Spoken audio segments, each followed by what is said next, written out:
Hello guys, good morning to all of you. मैं आज आपको आज 10 जुलाई 2020 है तो उसके करंट अफेयर पढ़ाऊंगी। देखिए, कल 9 जुलाई थी, तो कल की कुछ करंट अफेयर है, उसका रिवीजन है। मैं बता देती हूँ। देखिए, पहला है, भारत में आर्किड फूल की दुर्लभ प्रजाति यूलोफिया ऑब्ट्यूसा को कितने सालों बाद देखा गया है? कल भी बताया था मैंने, 118 साल बाद उत्तर प्रदेश के पीलीभीत जिले में देखा गया था। अगला क्वेश्चन है, केंद्र सरकार ने ट्रांसजेंडर को अब किस सेवा क्षेत्र में भर्ती देने का निर्णय लिया है? तो इसका है अर्धसैनिक बल। दूसरा है, किस देश ने कला संस्कृति और विरासत उद्योग के लिए समर्पित 1.57 बिलियन पाउंड का बचाव पैकेज लॉन्च किया है? इसका आंसर है यूनाइटेड किंगडम यानी यूके। अगला क्वेश्चन है, किस देश ने एक्सपैट कोटा बिल पारित किया है जो लगभग 8 लाख भारतीयों को देश छोड़ने पर मजबूर कर सकता है? इसका आंसर कुवैत। अगला है, आरबीआई के किस पूर्व गवर्नर ने overdraft saving the Indian saver नामक बुक लिखी है? ये मैंने घर के लिए दिया था आपको क्वेश्चन। इसका आंसर होगा उर्जित आर पटेल। तो उर्जित आर पटेल जो हैं वो आरबीआई के पूर्व गवर्नर हैं।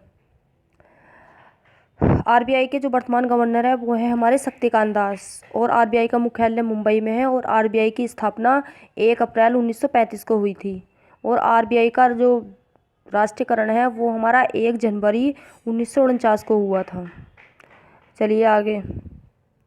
अगला क्वेश्चन है, पुस्तक getting competitive A practitioners guide for India किसने लिखी है? इसका आंसर है आरसी भार्गव। अगला क्वेश्चन है, 100% घरों को गैस कनेक्शन देने वाला देश का पहला राज्य कौन बन गया है? इसका आंसर है हिमाचल प्रदेश। हिमाचल प्रदेश की राजधानी कल मैंने बताई थी शिमला, और इसके जो सीएम है वो जयराम ठाकुर। और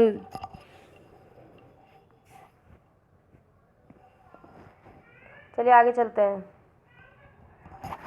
प्रधानमंत्री नरेंद्र मोदी कहाँ स्थित एशिया के सबसे बड़े 750 megawatt Rewa ultra mega solar plant का अनावरण 10 जुलाई को करेंगे? इसका आंसर है मध्य प्रदेश। अगला क्वेश्चन है, फ्रांस के नए प्रधानमंत्री कौन हैं? तो कौन बने हैं? जेन कैस्टेक्स। अगला क्वेश्चन है, हाल ही में किस देश ने अपने नए जासूसी उपग्रह ओफेक 16 को अंतरिक्ष में स्थापित किया? इसका आंसर है इजराइल। चलिए आज की 10 जुलाई उसकी करंट अफेयर शुरू करते हैं। पहला क्वेश्चन है, वर्ल्ड बैंक की ताज़ा रिपोर्ट 2020-21 के अनुसार नेपाल ने तरक्की कर किस आय स्तर में अपना स्थान बनाया है? पहला ऑप्शन है निम्न मध्य लोअर मिडिल। दूसरा है उच्च आय हाई इनकम। तीसरा है निम्न लोअर, और चौथा है ऊपरी मध्य यानी अपर मिडिल। इसका आंसर हो जाएगा निम्न मध्य यानी lower middle. A is the right answer. अगला क्वेश्चन है, चलिए पहले इसके बारे में बता देती हूँ। भारत का जो एक पड़ोसी देश है नेपाल पहले निम्न आय ग्रुप गरीब में था, लेकिन ताज़ा रिपोर्ट में वह निम्न मध्य लोअर मिडिल इनकम ग्रुप में आ गया है। यानी पहले वो गरीब था, लेकिन अब जो है अब वो ना तो अमीर है और ना गरीब है, अब वो निम्न मध्य लोअर मिडिल में आ गया है। दूसरा है, विश्व बैंक हर साल विभिन्न देशों को 4 इनकम ग्रुप में बांटता है। पहला है निम्न, दूसरा है निम्न मध्य, तीसरा ऊपरी मध्य, और चौथा है उच्च आय। चलिए अगला पॉइंट, विश्व बैंक के अनुसार किसी देश की प्रति व्यक्ति आय $1036 सालाना से कम है तो वो सबसे निम्न स्तर या गरीब देशों की श्रेणी में आता है। दूसरा है, किसी भी देश की सकल राष्ट्रीय आय जीएनआई को वर्तमान अमेरिकी डॉलर्स में बदला जाता है, इससे यह तय होता है।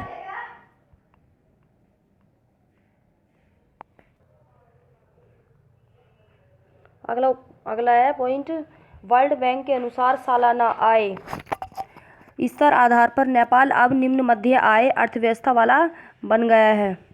अगला है, नेपाल ने 2 साल पहले 22 मई 2018 को ऐलान किया था कि वह 10 सालों के अंदर एक निम्न मध्य आय वाले देशों में आने का प्रयास करेगा। लेकिन वह 2 सालों में ही आ गया है। 10 साल तो अभी बहुत दूर है, यानी वो 2 साल में ही निम्न मध्य आय में आ गया है। अगला है, लेकिन समय से पहले ही नेपाल ने यह लक्ष्य हासिल कर लिया, जो मैं आपको बता रही थी। भारत की क्या स्थिति? भारत पहले भी निम्न मध्य लोअर मिडिल इनकम ग्रुप में था और ताज़ा रिपोर्ट में भी इसी कैटेगरी में है। अगला क्वेश्चन है, हाल ही में किस देश ने WHO से अलग होने की आधिकारिक घोषणा की है? इसका आंसर हो जाएगा हमारा अमेरिका, यानी कि WHO से जो अलग होने वाला देश है वो हमारा अमेरिका बन गया है, यानी कि सी इज़ द राइट आंसर। अगला है, वैसे मैं आपको ये मोटे मोटे पॉइंट पे बता देती हूँ। अमेरिकी प्रशासन ने औपचारिक रूप से विश्व स्वास्थ्य संगठन यानी WHO वर्ल्ड हेल्थ ऑर्गेनाइजेशन ने अपनी सदस्यता वापस लेने के लिए संयुक्त राष्ट्र को अधिसूचित किया है।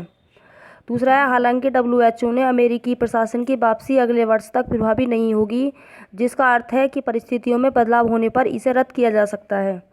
तीसरा है, यह सूचना संयुक्त राष्ट्र के महासचिव एंटोनियो गुटेरेस को भेजी गई है और यह 6 जुलाई 2021 से प्रभावी होगी।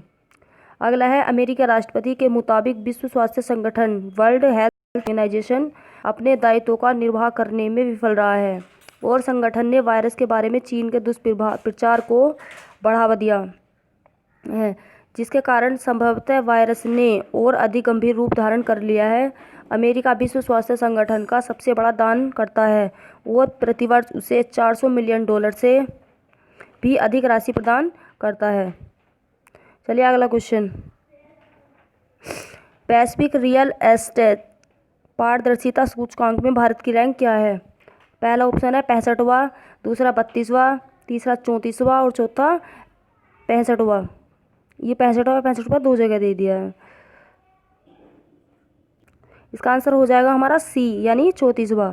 वैश्विक रियल एस्टेट पारदर्शिता सूचकांक में भारत का जो स्थान है वो है हमारा 34वां, यानी कि सी इज़ द राइट आंसर। अगला क्वेश्चन है,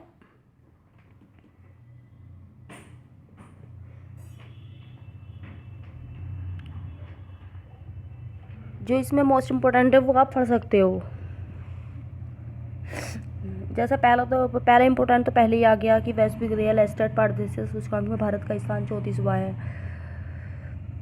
दूसरा है कि शीर्ष यानी शीर्ष 10 देशों को उच्च पारदर्शी थे, 11 से 33 को पारदर्शी श्रेणी में रखा गया है। अगला क्वेश्चन है, संयुक्त राष्ट्र नशीली दवा व अपराध कार्यालय की वर्ल्ड ड्रग रिपोर्ट के अनुसार किस देश ने 2018 में अफीम की सबसे अधिक जब्ती की सूचना दी? पहला ऑप्शन है इराक, दूसरा पाकिस्तान, तीसरा सिंगापुर और चौथा है ईरान। तो इसका आंसर हो जाएगा हमारा ईरान, यानी D is the right answer. चलिए आगे देखते हैं।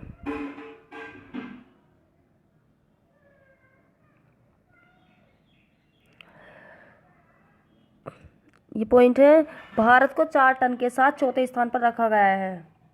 अगला है कि इसके अलावा हीरोइन अफीम जब्ती की सूची में भारत 1.3 टन के साथ दुनिया में 12वें स्थान पर था।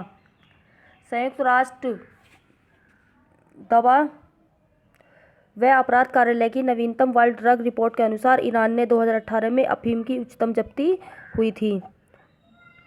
अगला क्वेश्चन है, किस वित्तीय संस्थान ने भारत के नमामि गंगे कार्यक्रम का समर्थन करने के लिए $400 मिलियन का ऋण स्वीकृत किया है? पहला ऑप्शन है नेशनल हाउसिंग बैंक, दूसरा है भारतीय आयात निर्यात बैंक, तीसरा है विश्व बैंक और चौथा है इंपीरियल बैंक ऑफ इंडिया। इसका आंसर हो जाएगा हमारा विश्व बैंक, यानी विश्व बैंक का मुख्यालय कहाँ है? वाशिंगटन DC, यानी सी is the right answer.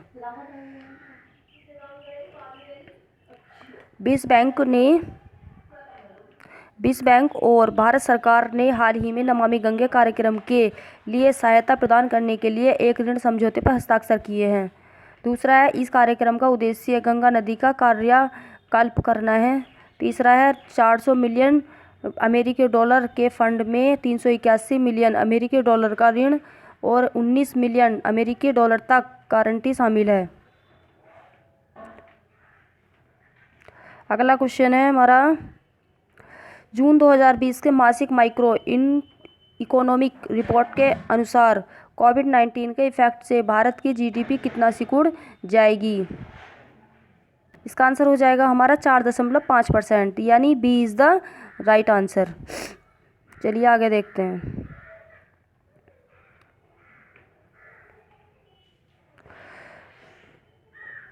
Monthly micro economic report को इसी महीने वित्त मंत्री निर्मला सीतारमण ने जारी किया है। यानी जो हमारे भारत के वित्त मंत्री हैं वो कौन है? एक महिला है हमारी, निर्मला सीतारमण। अगला है, फाइनेंशियल ईयर 2020-21 में देश की जीडीपी ग्रोथ रेट -4.5 होगी। अगला है, देश की जीडीपी का आकार करीब 203 लाख करोड़ रुपए है। अगला है, अप्रैल तक सरकार को उम्मीद थी कि विकास दर 1.9% तक रहेगी, लेकिन जो ताज़ा रिपोर्ट जारी हुई है उसके अनुसार जीडीपी ग्रोथ रेट -4.5% रहेगी। आईएफएम का क्या अनुमान है? इन्होंने बताया, इससे पहले आईएफएम ने जून महीने में वर्ल्ड इकोनॉमिक आउटलुक जारी किया था, जिसमें कहा गया था कि वैश्विक अर्थव्यवस्था में 2020 में 4.9% का संकुचन होगा। अगला क्वेश्चन है, हाल ही में चर्चित गोल्डन बर्ड विंग संबंधित है किससे? भारत की सबसे बड़ी तितली, दूसरा है भारत की सबसे बड़ी मछली, तीसरा है भारत का सबसे बड़ा पक्षी और चौथा है भारत की सबसे बड़ी मधुमक्खी। तो ये आपको चित्र दिख रहा होगा, यह है हमारा हिमालयन बटरफ्लाई, यानी भारत की सबसे बड़ी तितली, यानी A is the right answer.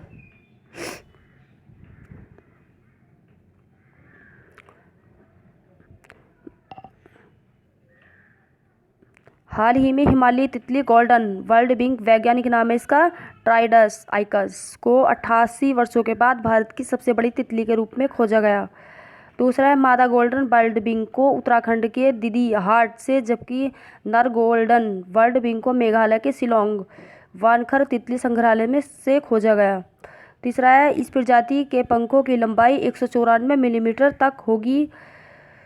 चौथा है, इस प्रजाति की मादा गोल्डन वर्ल्ड विंग दक्षिणी वर्ल्ड विंग 190 मिलीमीटर की तुलना में मामूली रूप से बड़ी होती है। अगला है, इससे पहले बड़ी भारतीय तितली जो वर्ष 1932 में दर्ज की गई थी वह दक्षिणी वर्ल्ड विंग प्रजाति से ही संबंधित थी। अगला क्वेश्चन है हमारा,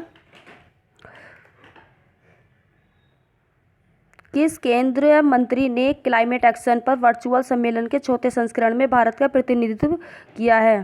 पहला ऑप्शन है डी सदानंद गौड़ा, दूसरा है रामविलास पासवान, तीसरा है रविशंकर प्रसाद और चौथा है प्रकाश जावड़ेकर। तो इसका आंसर हो जाएगा हमारा प्रकाश जावड़ेकर। तो ये हमारे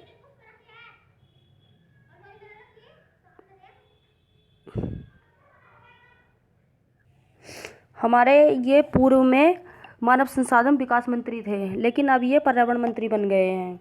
वर्तमान में मानव संसाधन विकास मंत्री जो हैं वो हमारे रमेश पोखरियाल हैं। चलिए आगे देखते हैं। इसको कुछ पॉइंट्स हैं। क्लाइमेट एक्शन पर वर्चुअल मिनिस्ट्रियल का चौथा संस्करण यूरोपीय संघ, चीन और कनाडा द्वारा सह अध्यक्षता में आयोजित किया गया। दूसरा है, बैठक में भारत का प्रतिनिधित्व केंद्रीय पर्यावरण मंत्री प्रकाश जावड़ेकर ने किया। तीसरा है, इसमें संयुक्त राष्ट्र framework convention on climate change के तहत पेरिस समझौते को पूरी तरह से लागू करने पर चर्चा को आगे बढ़ाने का भी लक्ष्य रखा गया है। अगला क्वेश्चन है हमारा, कोविड-19 महामारी की वजह से किस एजुकेशन बोर्ड ने पहली बार करीब 30% सिलेबस को कम करने का फैसला किया है? पहला ऑप्शन है सीबीएसई, दूसरा यूपी स्कूल एग्जामिनेशन बोर्ड, तीसरा है बिहार स्कूल एग्जामिनेशन बोर्ड और चौथा है इनमें से कोई नहीं। इसका आंसर हो जाएगा हमारा सीबीएसई, यानी A is the right answer.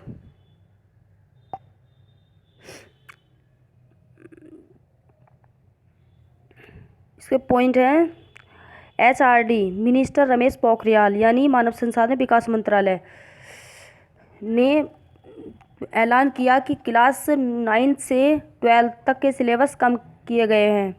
दूसरा है, जबकि इससे नीचे वाले क्लास के मामले में स्कूल को खुद ही डिसीजन लेने को कहा गया है। तीसरा है, दरअसल कोविड-19 की वजह से स्कूल बंद है और कुछ जगहों पर क्लासेस ऑनलाइन चल रही हैं। अगला है, CBSE chairman Manoj Ahuja. CBSE के चेयरमैन कौन है? मनोज आहूजा। अगला क्वेश्चन है हमारा, विश्व जूनोसिस दिवस कब मनाया जाता है? पहला ऑप्शन है 7 जुलाई को, दूसरा 6 जुलाई को, तीसरा 8 जुलाई को और चौथा है हमारा 9 जुलाई को। तो इसका आंसर हो जाएगा 6 जुलाई, यानी B is the right answer. चलिए देख लेते हैं कुछ पॉइंट्स। हाल ही में संयुक्त राष्ट्र पर्यावरण कार्यक्रम यानी UNEP तथा अंतर्राष्ट्रीय पशुधन संसाधन संस्थान ILRI द्वारा कोविड-19 महामारी के संदर्भ में preventing the next pandemic zoonotic diseases and how to break the chain of transmission नामक रिपोर्ट प्रकाशित की गई है। अगला है, इस रिपोर्ट में होने वाली जूनोटिक बीमारियों की प्रकृति एवं प्रभाव पर चर्चा की गई है। अगला है, 6 जुलाई 1985 को फ्रांसीसी जीव विज्ञानी लुई पास्चर द्वारा सफलतापूर्वक जूनोटिक बीमारी रेबीज के खिलाफ पहला टीका विकसित किया गया था। यानी रेबीज के टीके की खोज किसने की है? लुई पास्चर ने, जो कुत्ते के काटने पर लगाया जाता है। आगे है, रिपोर्ट के अनुसार मनुष्यों में 60% ज्ञात जूनोटिक रोग है तथा 70% जूनोटिक रोग ऐसे हैं जो अभी तक ज्ञात नहीं हैं। अगला है, विश्व में हर वर्ष निम्न मध्यम आय वाले देशों में 10 लाख लोग जूनोटिक रोग के कारण मर जाते हैं। अगला है, रिपोर्ट के अनुसार अगर पशु जनित बीमारियों को रोकथाम के प्रयास नहीं किए गए तो कोविड-19 जैसी अन्य महामारियों को आगे भी सामना करना पड़ सकता है। आगे है, ऐसे रोग जो पशुओं के माध्यम से मनुष्य में फैलते हैं उन्हें जूनोसिस या जूनोटिक रोग कहा जाता है। चलिए आगे, जूनोटिक संक्रमण प्रकृति या मनुष्यों में जानवरों के अलावा बैक्टीरिया, वायरस या परजीवी के माध्यम से फैलता है। HIV, AIDS, Ebola, malaria, rabies तथा वर्तमान कोरोना वायरस रोग कोविड-19 जूनोटिक संक्रमण के कारण फैलने वाले रोग हैं। बस आज यहीं तक। अगर आपको ये वीडियो पसंद आई हो तो इस वीडियो को लाइक करना, सब्सक्राइब तथा शेयर करना, जिससे आपके दोस्तों को भी फ़ायदा मिल सके। Thank you.